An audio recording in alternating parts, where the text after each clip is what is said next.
Hello，各位大家好，我係馬中寶，歡迎收睇呢一集與馬同伴。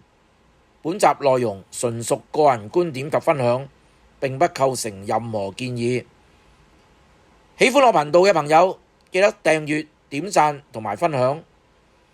2025年10月8號星期三，九場谷草 C+3 跑道，場地掛牌為好至快地。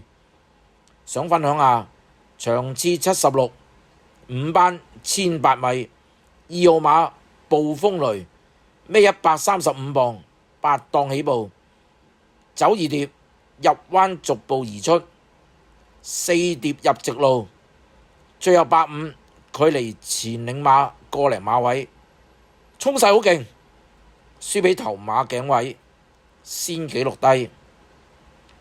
場次77， 4班1650米，4號馬先到先得，孭128磅，12檔起步，直路俾前面啲馬封住，最後100緊逼之下收慢，先紀錄低。好啦，我馬中寶繼續透過賽事影片揾備忘馬俾大家，記得訂閱、點讚同埋分享，下次見。